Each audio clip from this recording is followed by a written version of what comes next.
ఉదయం న్యూస్. పల్నాడు జిల్లా గురజాల నియోజకవర్గం పిడుగురాల పట్టణంలోని శుభమస్తు కళ్యాణ మండపం నందు ప్రైవేట్ పాఠశాల డైరెక్టర్ల ఆత్మీయ సమావేశంలో గురజాల శాసనసభ్యులు శ్రీ ఎర్పతినేని శ్రీనివాసరావు పాల్గొన్నారు.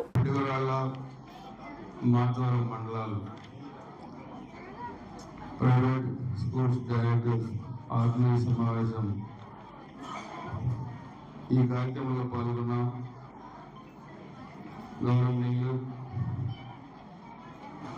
యూపీఎస్ స్టేట్ ప్రెసిడెంట్ సుదర్శన్ గారు, అదే వెంకటరామయ్య గారు, వికాస్ స్కూల్స్ వెంకటరామయ్య గారు, అదేవిధంగా ధన్మాష్ గారు, నరసింహరావు గారు కేఎన్ఆర్ కాలేజ్, శ్రీనివాస్ రెడ్డి గారు స్కాలర్షిప్ విద్యా సంస్థలు, మస్తానరావు గారు కేఎన్ఆర్ కాలేజ్, ఎన్వి రామయ్య గారు Vasavi English medium school, Satish Reddy గారు Ramachandra school, JK school Mathavaram, మిగతా అన్ని స్కూల్స్ డైరెక్టర్స్లో వేదికమైన ఆశీనైన పెద్దలు, ఈ కార్యక్రమానికి చేసిన ఎన్డీఏ పార్టీ నాయకులు, అదేవిధంగా టీచర్స్ ఇప్పుడే చెప్పారు మొత్తం మహిళా టీచర్స్ ఉన్నారని, మోడీ గారు చంద్రబాబు నాయుడు గారు అదే ఆలోచిస్తున్నారు. రాబోయేది మొత్తం మహిళా రాజ్యం చేయాలని వాళ్ళు కూడా ఆలోచిస్తున్నారు.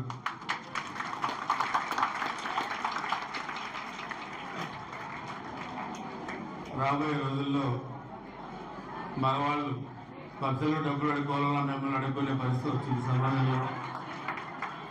అదే కేంద్రం రాష్ట్రం ఆలోచిస్తూ ఉంది. అందుకనే తప్పకుండా మహిళలు బాగుంటే ఆ ఇంట్లో మహాలక్ష్మి తాండవిస్తూ ఉంది. మీరే ఇంటికి పట్టుబొమ్మలో ఇంటికి స్వాభావికంగా వెళ్ళాలంటారు. ఇంట్లో కుటుంబం బాగుండాలంటే మీరు బాగుంటేనే ఆ కుటుంబాన్ని బాగుంటే ముందుకి వెళ్ళగలుగుతుంది. అటువంటి మీకు అదేవిధంగా పిల్లలు స్టూడెంట్స్ వచ్చారు, చాలా బాగా మరి నృత్య ప్రదర్శనలు ఇచ్చారు. వాళ్ళందరినీ ఆశీర్వదిస్తూ ఎన్నికల ముందు కూడా ఈ ప్రైవేట్ విద్యా సంస్థల యాజమాన్యం మొత్తం కూడా ఒక సమావేశం ఏర్పాటు చేసుకొని ఆ రోజు ఎన్నికల్లో ఎన్డీఏ అభ్యర్థిగా, అసెంబ్లీ అభ్యర్థిగా నాకు, అదేవిధంగా పార్లమెంట్ అభ్యర్థిగా గౌరవనీయులు శ్రీకృష్ణదేవరాయలు గారికి మీరు మద్దతు ఇచ్చారు. గత 5 సంవత్సరాలు ఆ ప్రభుత్వంలో విద్యా వ్యవస్థ ఏ విధంగా నిర్వీర్యమైపోయింది, ఏ విధంగా అటు గవర్నమెంట్ టీచర్స్ కానీ లేకపోతే ప్రైవేటు విద్యాసంస్థల యాజమాన్యాలు కానీ ఏ విధంగా ఇబ్బంది పడ్డారో ఒకసారి మీరు ఆ రోజు సభ దృష్టి కూడా తీసుకురావడం జరిగింది.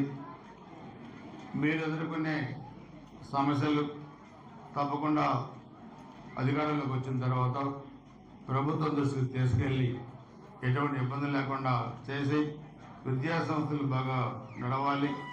దాంట్లో చదువుకునే పిల్లలు కూడా పూర్తిగా ఉత్తీర్ణ శాతం పెరగాలి, బాగా చదువుకోవాలి, వాళ్ళ భవిష్యత్తులో మంచి పౌరులుగా తీర్చిదిద్దాలని చెప్పి కూడా అడుగు మనం అనుకున్నాం. అదేవిధంగా ఎన్నికలు మనం చూస్తే స్వతంత్ర భారతదేశంలో ఏ రాజకీయ పార్టీకి ఉన్నటువంటి ఒక మంచి రిజల్ట్స్ మొన్న ఎన్డీఏ కూటమికి మన ఎన్నికల్లో ఇచ్చారు. ఏ ప్రభుత్వాలు అయితే ఇబ్బంది పెట్టాయో ఈ సమాజంలో అన్ని వర్గాలు ఎవరైతే సఫర్ అయ్యారో, పార్టీలకు అతీతంగా సఫర్ అయ్యారు, పార్టీలకు సంబంధం లేకుండా సఫర్ అయ్యారు. సో మొన్న కూడా చూస్తే పార్టీలకు సంబంధం లేకుండా దాదాపు 164 సీట్లు ఎన్డీఏకి ఇచ్చారంటే ఆ రోజు అహంకారంతో అధికారాన్ని చెలాయించిన పార్టీకి ప్రధాన ప్రతిపక్ష హోదా లేకుండా చేశారంటే ఆ గౌరవాన్ని నిలబెట్టుకునే బాధ్యత మా భుజస్కంధాలపై ఉందని చెప్పి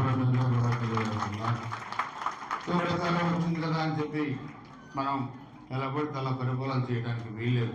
ప్రజల ఆశయాలు ఈ సమాజంలో ఉన్న అన్ని వర్గాలను గౌరవిస్తూ అన్ని వర్గాల గౌరవంగా మరి ఉండే విధంగా కూడా ఈ పరిపాలన సాగడానికి గౌరవ ముఖ్యమంత్రి చంద్రబాబు నాయుడు గారు, ఉప ముఖ్యమంత్రి పవన్ కళ్యాణ్ గారు, భారతీయ జనతా పార్టీ 3 పార్టీలు కలిసికట్టు కూడా ఈరోజు ఆంధ్రప్రదేశ్లో కేంద్ర ప్రభుత్వ సహకారంతో గత ఆర్థిక పరిస్థితి ఏదైతే అస్తవ్యస్తంగా తయారైపోయిందో, రాజధాని లేని రాష్ట్రం, పరిశ్రమలు లేని రాష్ట్రం, విద్యా వ్యవస్థను నాశనం చేసిన ప్రభుత్వాన్ని నుంచి ఈరోజు మనం అన్ని విధాలుగా రాష్ట్రాన్ని గట్టెక్కించాలంటే మనం ఈరోజు మరలా రాజధానిని కట్టుకుంటున్నాం, పోలవరాన్ని కట్టుకుంటున్నాం, పరిశ్రమలు తీసుకొస్తున్నాం. ఎడ్యుకేషన్ చూస్తే పూర్తిగా కూడా మరలా మెరుగైన పరిస్థితులు కూడా మనం తీసుకురావడానికి కూడా మన ప్రభుత్వం ప్రయత్నం చేస్తూ ఉంది. నేను మీకు ఒకటే చెప్తున్నాను, ఈరోజు మీరందరూ కూడా ఈ వేదిక మీద ఉన్నారు. నాకు పార్టీలే లేవు. ఓటు ఇక్కడ ఎన్నికల వరకే రాజకీయాలు. ఎన్నికల తర్వాత మీరందరూ కూడా ఈ వ్యవస్థలో అందరూ కూడా బాగుండాలి. మీరు మేనేజ్మెంట్ బాగుంటాయి, మరి స్కూల్స్ అన్ని బాగుంటాయి.